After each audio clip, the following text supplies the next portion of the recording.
Firewatch, this game should be a blaze of glory. No, that didn't make any sense. That was a bad joke. Good job, Keyon. Good job. Pat on the back for you, sir.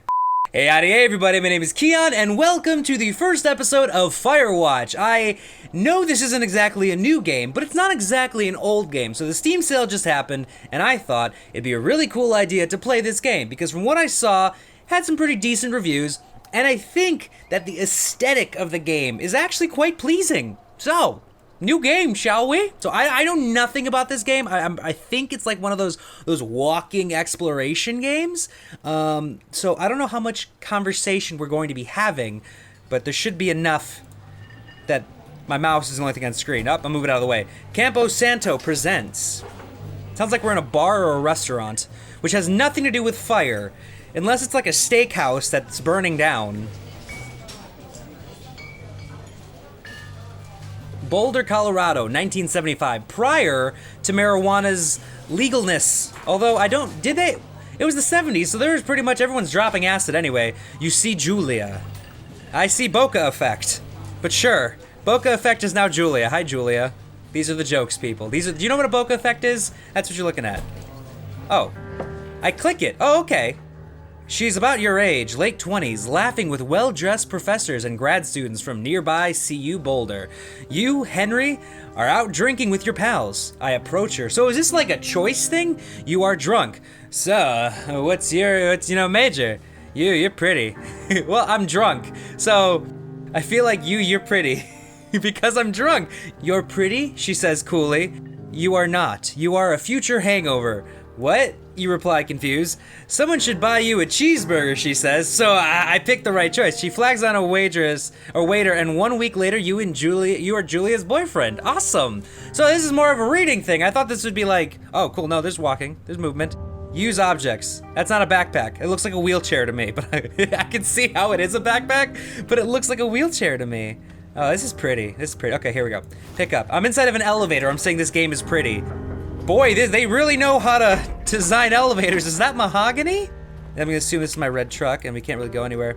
I like the arm movement. Oh, I have legs. I don't know why. I'm always fascinated when video games allow you to have legs. So far, this is pretty music. It's doing a little bit of exploration. It's kind of dark. It's what's over here? Trash can? Trash can Carla, are you here? Some supplies. All right, this is very nice. Parking garages like this always remind me of the remake of Load Gear. The remake of Dawn of the Dead, and they scare me. So I'm not entirely enjoying that. You date for over a year. She drives you absolutely nuts. It's great. Sounds like any relationship. You move in. You share an apartment near the school with a view of the mountains. You two drink beers on the deck. You drink beer just about anywhere. So this is a drinking game. Please don't tell me someone's gonna die in a car accident or the dog's gonna die. Julia wants to get a dog. Okay, we're gonna get a dog. I actually hear dogs barking. There's a scruffy, undersized beagle. Julia's in love. She wants to bring it with her to class. There's also an intimidating but gentle-eyed German shepherd. Nothing bad could happen to Julia while walking this dog. It's badass. So, scruffy, undersized beagle, Julia's in love. I'm a man. Excuse me. Oh, God. I'm gonna cut that out. I'm a man that likes to give his woman what she wants. So we're gonna go with the beagle, even though I'm pretty sure Mayhem, the shepherd over here, would protect her and keep her from dying. I don't know if she's gonna die, but I'm gonna do what I would do in the relationship and give her what she wants. Bucket's a good dog, and a week later, you've totally forgotten about the other one. Julia loves him. You love him too. Oh. This is interesting. I didn't expect this game to be like this. You talk out on the deck. It's summer, 9:30 p.m. And the heat still radiates off of the high desert. What do you think about kids yet? So this is 4 years later, because I think the game started in 1975. Kids? They're not very smart or good at much. I'm saying if you and I have some, a couple of little idiots. One day, why rush? That would be pretty good. Well, I mean, we've been dating for 4 years. We haven't gotten married yet.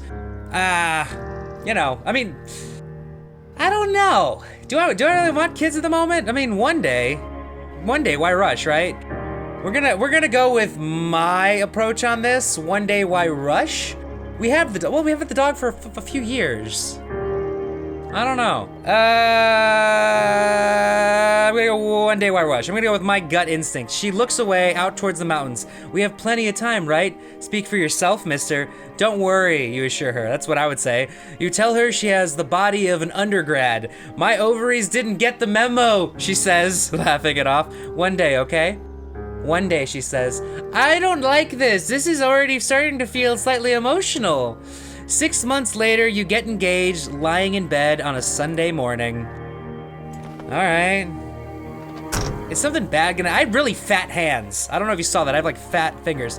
Maybe, I don't know. Maybe it's the fact that games like this play this somber music over everything that, oh, I can zoom in and look. Oh wow, I got like binocular vision. I'm a superhero.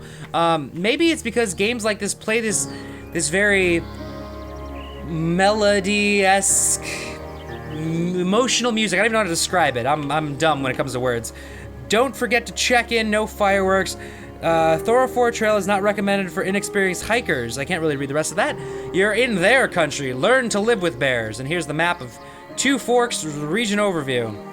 Okay, cool. Looks like we're going on a hike. 20 bucks says she's already dead.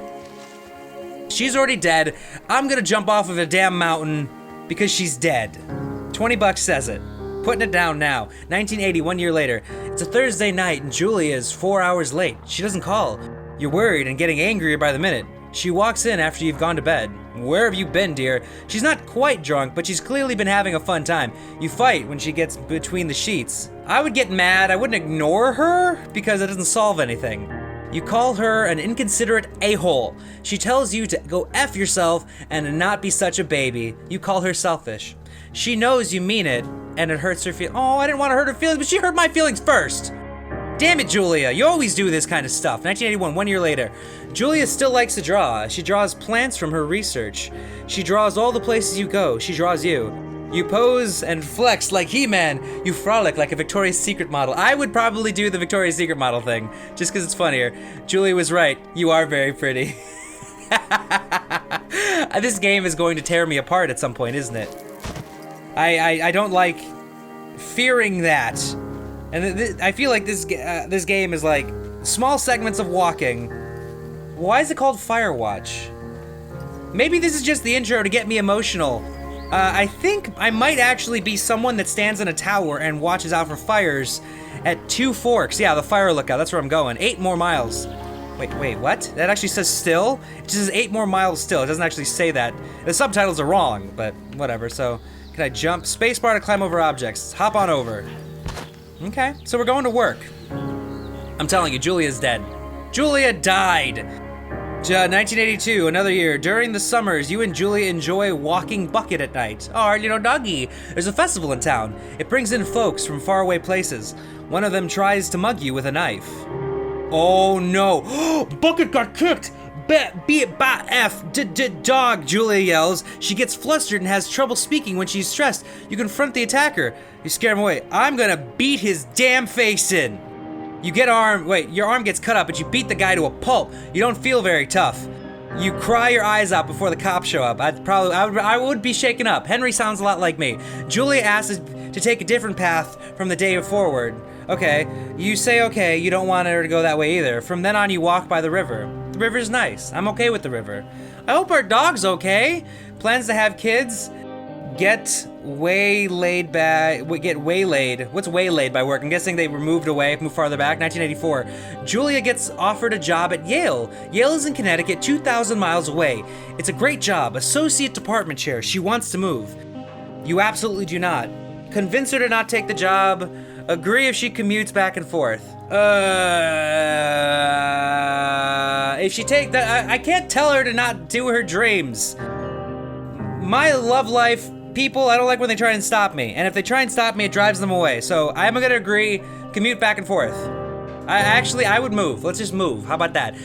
You ask her if she'll commute back and forth. You don't want to move to Connecticut, she says. That'll be hard.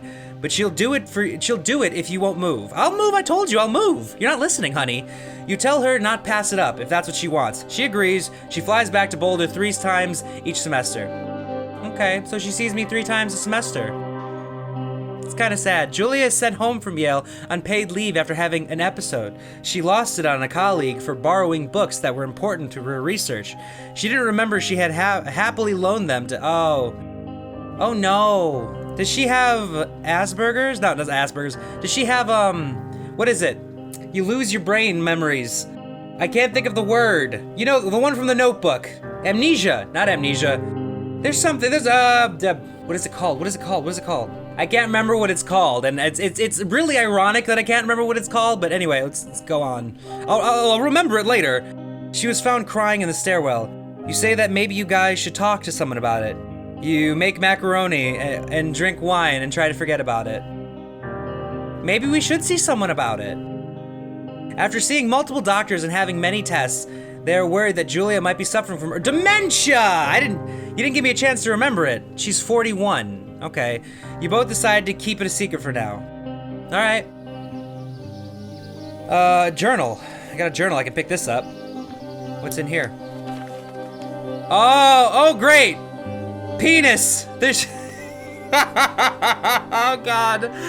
Oh no. Bucket is getting older. Julia comments that it's kind of nice because he gets in less trouble around the house. A week later, she goes back to the university. I flip directly to the Victoria's Secret model pose.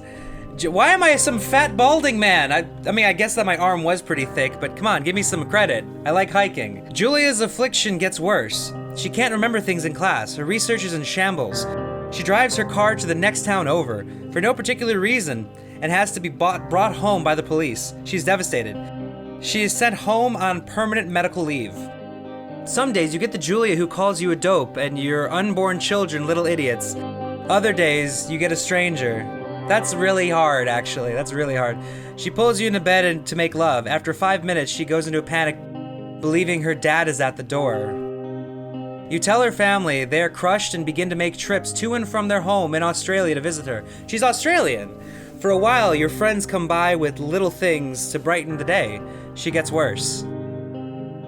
I'm not enjoying this. 1988, you spend your days following Julia around the house. You count the seconds between the 2 weekly visits from Daniel, the nurse. He suggests that Julia could live somewhere else, somewhere with 24-hour care, a home. It sits with you for a couple of months. You decide to move her into a full-time care facility, or are you determined to take care of her by yourself? Oh, it's so hard. Oh, I want to be there for her. Like, if I go to the facility, will I be at the facility? Julie, I don't want her to leave me. She's not gonna get better, but maybe she'll remember me more. Like if I like the Notebook. I'm gonna hang out with her. I picked her. I don't want to put her in a home where she won't know anybody. That's not what I want for Julia. It's like this, we jumped down from there, okay. We're just looking around. This is a very pretty environment. It's very, I don't know. Am I just walking, reminiscing? It says I have 8 miles. I don't know how much longer I actually have to get to the Firewatch, tower. But, do you like how I slowed down as soon as I did that? Because I'm smart. Oh, that looks pretty. It's glowing. I wonder what that is. I really wonder what that is. We're gonna stay on the path, though. It's impossibly hard. The worst is when you get mad at her, like when she tries to cook her own food. You can't do anything without her, and she can't do anything without you. That's love. When she goes to sleep, you stay up for a few hours, drinking on the deck, watching baseball in the summer, college basketball in the winter, drinking then too. You start going out after you put her to bed. The first time you do it, you worry about her getting up and walking around while you're gone. You put a chair in front of the bedroom door. You trust that she sleeps like a rock. Honestly, I want to trust her, but okay, I'm not gonna trust her. Oh, but then she's gonna panic. Okay, that's bad. That's bad. Oh, okay. You go to the same bar at the boring end of Pearl Street. It's nice there. Over time, you tell Sheila, the bartender, everything. It's a huge weight off. You're home and in bed by 1 a couple of nights a week. You look forward to those nights. When I see Sheila, 1989. One night you're stopped at a DUI checkpoint. You blow a .10 and are taken off to jail for the night. Oh, you consider trying to hide it. But you tell your sister-in-law Susan, so she's missing me for an entire day.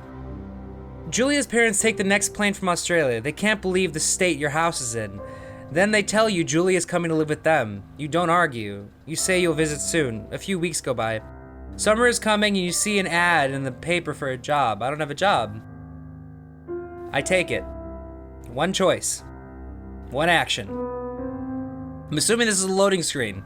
Yes, it's a loading screen. Okay, so does that mean I reached a checkpoint out of everything? Oh, I actually made it to the Firewatch thing. It just saved. Enter the lookout tower. All right. So this is a really interesting story mechanic. I mean, see, the reading thing is tough because I'm reading it in my voice and I'm thinking about what I would do. And I've heard horrible stories about people that suffer from dementia, and there's the whole just forgetting everyone. And then I clearly was not handling the situation well. I would have handled it way better. I mean, at least I would have think I would have. But anyway, we're gonna continue Firewatch in the next episode where we actually go to the tower. And there's an ant crawling on my wall, so I'm gonna take care of that. I'm the ant watcher playing Firewatch.